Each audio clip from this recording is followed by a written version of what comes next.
होली पर भांग की दीवानी देवरानी। बहुत ही अच्छे दिनों पर बहू तू हमारे घर में आई है। होली जैसा त्योहार आने वाला है 2 दिन बाद। होली आने वाली है, ये बात सुनते ही रिया अपने मन में कहती है, अरे वाह, अब तो होली आने वाली है, अब तो मुझे बहुत सारा भांग खाने को मिलेगा। अरे देवरानी जी, अभी से कहाँ खो गई? अभी तो होली आने में 2 दिन बाकी है। फिलहाल तो कल जाकर हमें ढेर सारी शॉपिंग करनी है होली की। चलिए आप आराम कर लीजिए। जाओ शिखा, अपनी छोटी भाभी को उनके कमरे में छोड़ दो। आइए भाभी, मैं आपको छोड़ देती हूँ आपके कमरे में। अगले दिन रिया सभी को अपनी पहली रसोई का खाना बनाकर खिलाती है, जिसे खाकर ससुराल वाले कहते हैं, बहू खाना बहुत अच्छा बना है। एक काम करना भाभी, होली के पकवान भी आप ही बनाना। जब खाना इतना स्वादिष्ट बनाए तो पकवान कितना स्वादिष्ट बनाओगी आप। अरे बस बस, अगर खाना पीना हो गया हो तो हम देवरानी जेठानी को जल्दी फुर्सत दे दो, क्योंकि हमें होली की शॉपिंग करनी भी जाना है। अरे हाँ हाँ, हमारी तरफ से तो फुर्सत ही है, हमें खाने में और कुछ नहीं चाहिए। हम लोगों का पेट फुल हो गया है। तुम दोनों देवरानी जेठानी जाओ और होली के त्योहार के लिए शॉपिंग कराओ बाजार से। मम्मी मम्मी, मेरे लिए इस बार होली पर बहुत सारे गुब्बारे और पिचकारी लेकर आना, बंदूक वाली पिचकारी। हाँ हाँ, सब कुछ लेकर आऊंगी, पहले जाने तो दो। अब कुछ ही देर में कोमल और रिया होली के त्योहार की शॉपिंग करने के लिए बाजार जाते हैं। भैया जी, ये लाल पीले गुलाबी कलर के गुलाल के पैकेट कितने के दिए?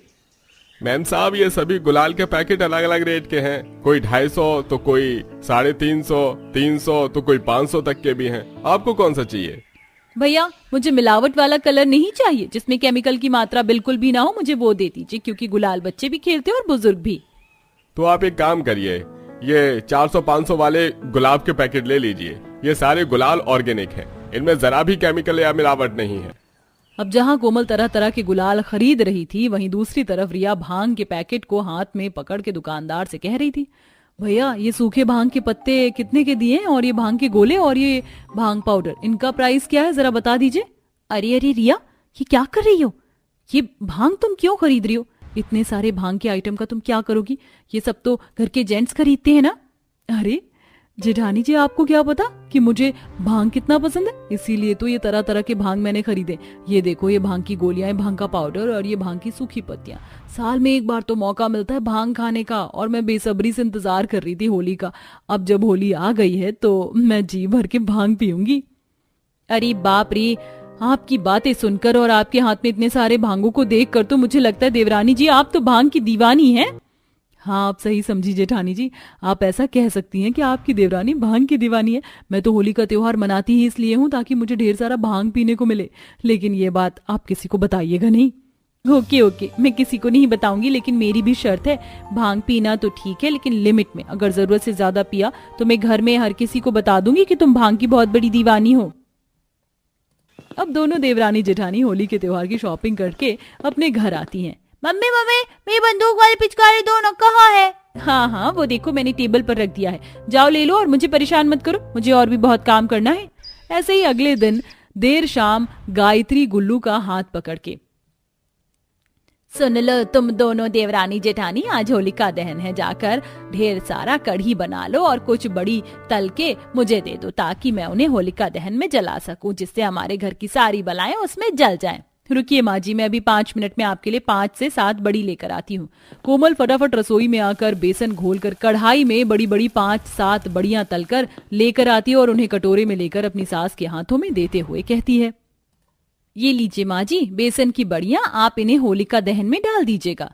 ठीक है, मैं गुल्लू को अपने साथ लेकर जा रही हूँ, जब तक तुम दोनों देवरानी जेठानी मिलकर ढेर सारा कढ़ी और पकौड़े बना लो, क्योंकि होलिका दहन वाले दिन कढ़ी का पकवान ही बनता है। जी माँ जी, मैं और जेठानी जी मिलकर सब कर लेंगे, आप चिंता मत कीजिए, आप आराम से जाइए। अब गुल्लू को लेकर गायत्री वहां से चली जाती है और कोमल रिया के साथ आकर रसोई में बहुत बड़ी कढ़ाई में कढ़ी बना रही होती है। वहीं दूसरी तरफ बेसन की पकौड़ियां भी तल रही होती है। अरे जेठानी जी, कितना फीका फीका होली का त्योहार जा रहा है। अभी तक मैं अपने मायके में होती ना तो ना जाने कितने भांग के पकौड़े खा चुकी होती, कितने भांग के ग्लास पी चुकी होती। आप एक काम करिए ना, इन्हीं पकौड़ियों के साथ साथ 2-3 भांग के पकौड़ियां भी तल दीजिए ना। हरगिज नहीं, आपका दिमाग खराब हो गया क्या देवरानी जी? होली कल है और आप आज से ही भांग खाने की फिराक में हैं। इतना भी भांग का दीवाना होना ठीक नहीं है। अब कोमल रिया के भांग के पकौड़ों को तलने से मना कर देती है, लेकिन जैसे ही कोमल इधर उधर होती है कि रिया चुपचाप से 2-3 भांग के पकौड़े तलकर फटाफट उन्हें खा लेती है और खाते ही भांग उसके शरीर पर अपना असर दिखाना शुरू कर देता है और रिया बिना बात के हंसना शुरू कर देती है, जिसे देखकर कोमल घबराती हुई कहती है, अरे देवरानी जी, अचानक से आपको क्या हो गया? आप इतना क्यों हंसी जा रही हैं? अभी तो मैंने कोई जोक भी नहीं मारा।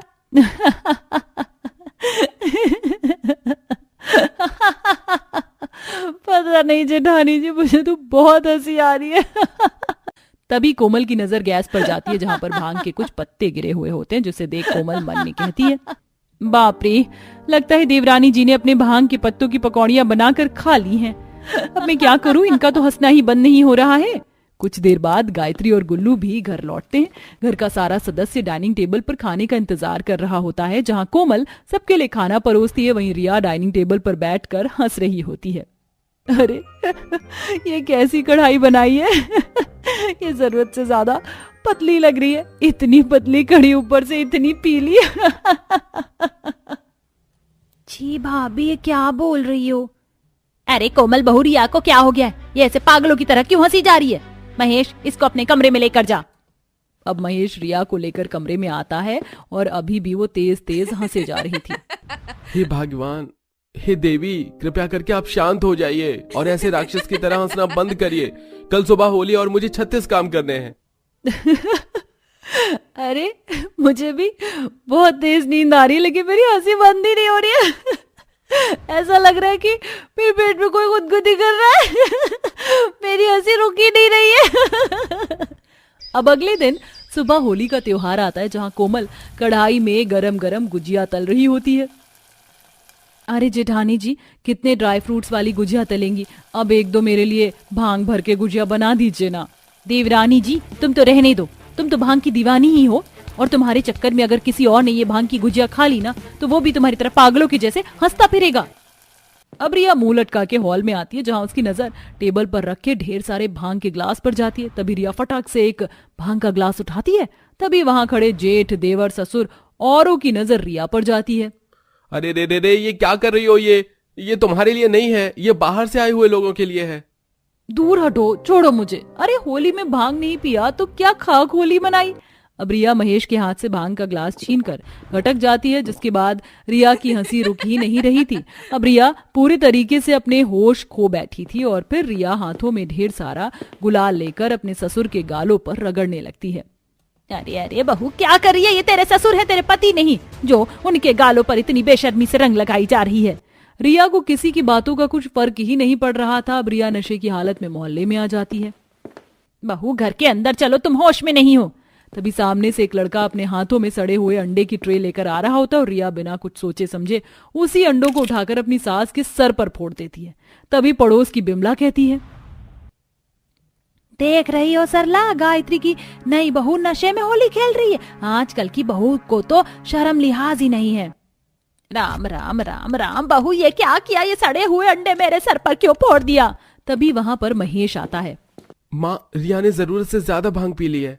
अभी कहाँ, अभी तो मुझे थोड़ी और भांग पीनी है। देवर जी, आप सही कह रहे हैं। रिया तो होली के एक दिन पहले से ही भांग पी रही है, लेकिन डर के मारे ये बात मैंने किसी को बताई नहीं। तभी गुल्लू अपने हाथ में भांग का ग्लास लेकर आ रहा होता है। ये देखो मेरे पास क्या है, भांग। तभी गुल्लू की बातें सुनकर रिया झट से उसके हाथ वाली भांग भी गटक जाती है। रिया, ओह शिट, अब ये ओवरडोज हो रहा है। भांग रिया के दिमाग पर भी असर कर सकता है। अब लास्ट भांग का ग्लास पीने के बाद रिया इतना हंसती है कि हंसते हंसते वहीं बेहोश होकर गिर जाती है। सभी लोग रिया को डॉक्टर के पास लेकर जाते हैं। भांग का जो नशा है उनके दिमाग पर चढ़ गया है। अगर आप थोड़ी और लेट करते तो इनकी मौत भी हो सकती थी। और देवरानी जी बहुत भांग की दीवानी बन रही थी ना, अब पता चला कि मैं आपको क्यों भांग पीने से मना कर रही थी। हाँ जेठानी जी, आप सही कह रही है। आज के बाद मैं कभी भांग नहीं पीऊंगी और नॉर्मल गुलाल और पकवान खाकर ही होली का त्योहार सेलिब्रेट करूंगी। भैया, आप दुबई जाकर हमें रोज कॉल करना और अपना ख्याल रखना। गौरव बेटा, समय पर खाना खाना और यहाँ की चिंता बिल्कुल मत करना। भगवान करे तुम्हें जिंदगी में बहुत सफलता मिले। चलो गौरव, अब हमें निकलना होगा, वरना दुबई जाने वाला प्लेन निकल जाएगा। ओ, मैंने सुना है कि तुम्हारा गौरव दुबई जा रहा है नौकरी के लिए। ये तो इतना पढ़ा लिखा भी नहीं है, फिर दुबई में इसकी नौकरी कैसे लग गई? जरूर लेबर के काम के लिए ही जा रहा होगा। वैसे भी तुम गरीबों की तो यही हैसियत होती है। आप क्यों बार बार हमारा मजाक उड़ाने के लिए आ जाती हैं? अगर कुछ अच्छा नहीं कह सकती तो बुरा भी तो मत कहिए। तो कुछ गलत थोड़ी ना कहा है, जिसकी जितनी हैसियत होती है वो वही तो करता है। हाँ बाबा, आप लोगों की बात पर ध्यान मत दीजिएगा। मैं भले ही मजदूरी के काम के लिए दुबई जा रहा हूँ, लेकिन वहां जाकर मैं खूब मेहनत करूंगा और हर महीना आपको पैसे भी भिजवाऊंगा। गौरव का परिवार काफी बुरे दिनों से गुजर रहा था। गौरव का बड़ा भाई सुमित एक मामूली दिहाड़ी की नौकरी करता था। रोज के मिलने वाले 100-200 रुपए में पूरे घर का गुजारा चलाना काफी ज्यादा मुश्किल था। उसके चलते अब गौरव अलग अलग जगह पर नौकरी ढूंढता है। गौरव के एक दोस्त के चलते गौरव की दुबई में एक मजदूरी की नौकरी लग जाती है और अब गौरव दुबई में मजदूरी की नौकरी करके हर महीने पैसे अपने परिवार को भिजवाया करता था। अब तो गौरव भैया हर महीने पैसे भिजवा रहे हैं। अब तो मेरा क्रिकेट एकेडमी में एडमिशन हो जाएगा ना? तेरा भाई जितने पैसे भिजवा रहा है उतने में बस हमारा गुजारा ही चल सकता है, तो फिर भी क्रिकेट एकेडमी में एडमिशन लेने की बात कर रहा है। मोनू का तो अभी तक स्कूल में दाखिला नहीं हुआ है। जरा उस बेचारे के बारे में तो सोच। मुझे तो लगा था कि भैया दुबई में नौकरी करने जा रहे हैं तो काफी पैसे कमाएंगे और हमारे घर के हालात ठीक हो जाएंगे।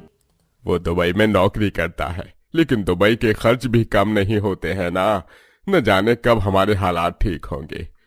समय गुजर जाता है। गौरव हर रोज की तरह कंस्ट्रक्शन साइट पर अपना काम कर रहा होता है कि तभी एक बड़ा सा पाइप एक नैना नाम की लड़की पर गिरने वाला होता है। दरअसल नैना दुबई में काफी रईस परिवारों में से थी।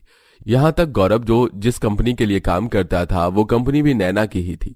इससे पहले नैना के साथ कोई हादसा होता, गौरव उसे अपनी जान पर खेलकर बचा लेता है, जिसके चलते गौरव के हाथ पैर काफी घायल हो जाते हैं। मैडम जी, आप ठीक तो है ना? ओह गॉड, उनके हाथ से तो काफी ब्लड निकल रहा है। जल्दी से कोई एम्बुलेंस को कॉल करो। नैना भी गौरव के साथ हॉस्पिटल जाती है। गौरव की बहादुरी देख गौरव से काफी ज्यादा इंप्रेस हो जाती है। गौरव भले ही गरीब था, लेकिन वो दिखने में काफी ज्यादा हैंडसम था। उसके हैंडसम होने और बहादुरी को देख अब धीरे धीरे नैना गौरव को पसंद करने लगी थी और आज तो नैना अपनी कंपनी में काम करने वाले गरीब मजदूर गौरव को प्रपोज ही कर देती है। गौरव, मैं तुम्हें पसंद करती हूँ और तुमसे शादी करना चाहती हूँ। मैडम जी, आप ये क्या कह रही हैं? आप करोड़ों अरबों की कंपनी की मालकिन हैं और मैं एक मामूली सा लेबर। आप एक गरीब के साथ ऐसा कैसे मजाक कर सकती हैं? गौरव, मैं कोई मजाक नहीं कर रही हूँ। मैं तुमसे सच में प्यार करती हूँ और प्यार में क्या अमीर क्या गरीब, आई नो तुम भी मुझे पसंद करते हो। गौरव भी नैना को मन ही मन पसंद करता था। नैना के प्रपोज के करने के बाद अब गौरव नैना को मना नहीं कर पाता और अब दोनों दुबई के कोर्ट में सिंपल तरीके से शादी कर लेते हैं और अब नैना गौरव के साथ अपने इंडिया वाले ससुराल जाने को कहती है। लेकिन मैडम जी, आप यहाँ इतने ऐशो आराम में रह रही हैं, अगर आप मेरे साथ इंडिया जाएंगी तो ये सब कौन देखेगा? और आपके बिजनेस को भी तो आपको ही खुद संभालना है। मेरा भाई काफी समय से बिजनेस स्टडीज कर रहा था, जिसके चलते बिजनेस की रिस्पॉन्सिबिलिटी मेरी थी, लेकिन अब वो इस काबिल हो चुका है कि वो सारे बिजनेस हैंडल कर सकता है और मैं इंडिया में भी ऑनलाइन तरीके से अपना बिजनेस संभाल सकती हूँ। मुझे तो बस अब तुम्हारे साथ इंडिया जाना है और अपने ससुराल वालों से मिलना है। गौरव नैना को मना नहीं कर पाता और अब नैना अपने प्राइवेट जेट में बैठकर गौरव के साथ कुछ घंटे में इंडिया पहुंच जाती है। नैना का प्राइवेट जेट गौरव के घर के पास बने एक बड़े से पार्क में उतरता है, जिसे देख मोहल्ले के सभी लोग वहां भीड़ जमाकर खड़े हो जाते हैं। गौरव नैना के साथ जैसे ही प्राइवेट जेट से निकलता है तो सबकी नजर नैना पर से हटती नहीं है। नैना ने जो कपड़े पहने थे वो ऊपर से नीचे तक पूरे सोने के बने हुए थे। ये कौन है? ऊपर से नीचे तक पूरी सोने से लदी पड़ी है। कहीं ये गौरव दुबई से किसी शेख की बेटी को अगवा करके तो नहीं ले आया? अरे जरा इसका प्लान तो देखो कितना बड़ा है और इस पर भी कितने सारे हीरे लगे हैं। सभी लोगों का नैना को देखकर मुंह आंख खुला का खुला रह जाता है। गौरव आवाज लगाकर अपने परिवार वालों को बाहर बुलाता है। गौरव को देखकर उसके परिवार वाले काफी खुश थे कि तभी नैना पर जैसे ही उनकी नजर जाती है तो वो सब भी काफी हैरान होते हैं और अब गौरव उन सभी को नैना के बारे में सारी बात बताता है। मम्मी जी, पापा जी नमस्ते। भैया भाभी कैसे हैं आप? और पवन, भावना, कैसी चल रही है तुम लोगों की पढ़ाई? दुबई वाली चाची को तो हिंदी भी बोलनी आती है। हाँ मोनू बेटा, मुझे हिंदी बोलनी आती है और पता है मैं आपके लिए दुबई की फेमस कुनाफा चॉकलेट लेकर आई हूँ। अब तुम सब देखते रहोगे या बहू का स्वागत भी करोगे? जा सपना, जल्दी से जाकर आरती की थाली लेकर आ। पूरा परिवार मिलकर नैना का हिंदुस्तानी तरीके से गृह प्रवेश करता है। अपने छोटे से गरीब ससुराल में आकर नैना काफी ज्यादा खुश थी। सभी लोग जल्दी से चटाई और उसके ऊपर चादर बिछाते हैं, जहां नैना बैठकर आराम करती है। मैं आपके लिए मस्त अदरक वाली गर्मा गर्म चाय बनाती हूँ। मैं आपके लिए गर्मा गर्म समोसा कचौरी लेकर आता हूँ। हमारे यहाँ का नत्थू हलवाई काफी बढ़िया समोसे और कचौरी बनाते हैं। अपने ससुराल वालों का इतना प्यार देखकर वो बहुत खुश होती है। और अब ऐसे ही 1-2 दिन गुजर जाते हैं। आसपास के पड़ोस के सभी बच्चे रोज रोज स्कूल जाते हैं, लेकिन नैना की जिठानी का बेटा मोनू पूरा दिन घर पर रहता है, जिसे देख अरे मोनू, गली मोहल्ले के तुम्हारे सारे दोस्त रोज स्कूल जाते हैं, लेकिन जब से मैं आई हूँ तुम स्कूल ही नहीं जाते। क्या तुम्हें स्कूल जाना पसंद नहीं? मुझे स्कूल जाना बहुत पसंद है, लेकिन मेरा अभी तक स्कूल में एडमिशन ही नहीं हुआ। मोनू की बात सुनकर नैना समझ जाती है कि पैसों की कमी के चलते मोनू का एडमिशन नहीं हुआ है, और अब नैना खुद शहर के सबसे बड़े स्कूल में बच्चे का एडमिशन करवाती है, जिससे ये बात घर में सभी को पता चलती है। मैं कैसे तुम्हारा शुक्रिया अदा करूं? रोज अपने बच्चों को स्कूल ना जाता देख दिल दुखता था। कभी सोचा तक नहीं था कि इसका शहर के सबसे बड़े स्कूल में एडमिशन होगा। अरे भाभी, आप कैसी बातें कर रही हैं? मोनू तो मेरे बच्चे जैसा है। और अब मोनू, तुम्हें खूब मन लगाकर पढ़ाई करनी है। चाची जी, मैं खूब मन लगाकर पढ़ाई करूंगा, बड़ा होकर पायलट बनूंगा। ऐसे कुछ दिन गुजर जाते हैं। नैना को भावना के जरिए पवन का क्रिकेट एकेडमी ज्वाइन करने का सपना पता चलता है, और अब खुद नैना एकेडमी जाकर फीस भरकर पवन के लिए क्रिकेट एकेडमी का फॉर्म लेकर आती है, जिसे देख मुझे तो यकीन नहीं हो रहा है कि मेरे हाथों में मेरे बचपन का सपना है। जिंदगी एक बार मिलती है, इसलिए अपने हर सपने को पूरा करना जरूरी है। और अब कल से तुम्हारी ट्रेनिंग भी स्टार्ट है। तुम्हें भी विराट कोहली की तरह एक फेमस क्रिकेटर बनना है। नैना के ससुराल की हालत काफी ज्यादा खराब थी। जब देखो घर की दीवारों से मिट्टी झड़ती, साथ ही साथ घर में किसी के पास एक पक्का रोजगार भी नहीं था। इसलिए अब नैना उसी मोहल्ले में एक जमीन खरीदकर बड़ा सा घर बनवाती है, और अपने जेठ को एक बहुत अच्छा रोजगार भी खोल कर देती है, जिसे देख हमें तो लगा था कि हमारी बहू दुबई से आई है तो पैसों के चलते बहुत घमंडी होगी, हमारे साथ अच्छा बर्ताव नहीं करेगी, लेकिन बहू तुमने तो हमारी सारी गलतफहमी दूर कर दी। ऐसा लगता ही नहीं है कि तुम इस घर की बहू हो। मुझे तो लगता है भावना की तरह तुम भी मेरी बेटी हो।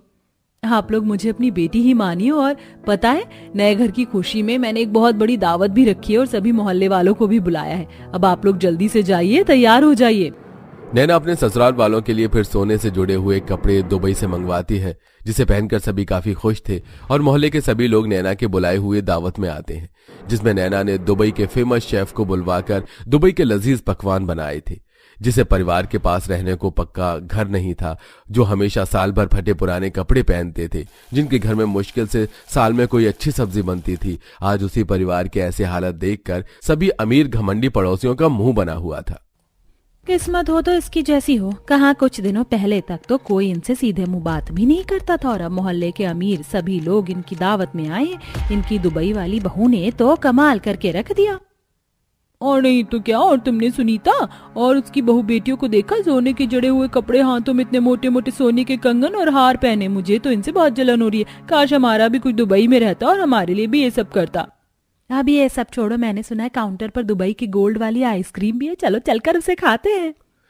अपनी जलने वाली पड़ोसियों की बात सुनकर नैना काफी ज्यादा हंसती है, और अब अपने पूरे परिवार के साथ उस दावत को एंजॉय करती है।